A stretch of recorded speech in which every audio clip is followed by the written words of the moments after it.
Millions of tax dollars are spent on this type of computer surveillance, a disgusting procedure for a professed free society. They're overstepping the bound. Just the other day, they walked into somebody's house. They suspected he was a drug dealer. He was using his automatic selector, and then police marched in, and they said it looked like a gun after they killed the man. In America! Is that what America's all about? I'd say no. We want privacy. Less government for individual liberty, get the government off our backs, a more sensible foreign policy.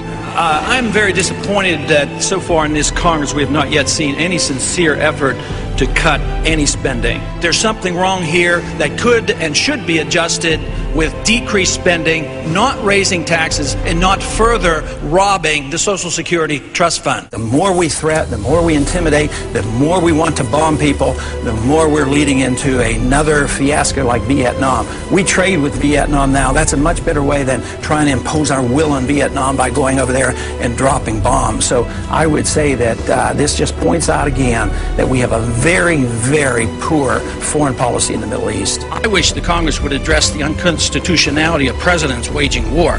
That, to me, is a lot more serious than Monica Lewinsky, let me tell you. The corporations are in bed with the government. Peace and harmony can never be achieved by bombs and intimidation. Mr. Speaker, over the last 3 to 4 years, I've come to the floor on numerous occasions trying to sound a warning about both our foreign policy and our monetary policy. The cause is the Federal Reserve.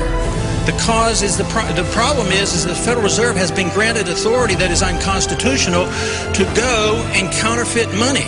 And until we recognize that and deal with that, we will continue to have financial problems. I do not see any reason whatsoever to take young men and young women and send them 6,000 miles off to a land to attack a country that has not committed any aggression against this country. War is not popular. People get killed and body bags end up coming back. I don't want anybody's legs shot off for some reason that is not justified, and it's not a declared war.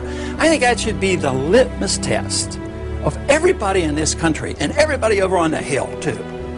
If this war is worth fighting, are you willing to go and lose your legs, lose your life, or send your kids or send your grandkids? Will our country become freer, richer, safer, and more peaceful?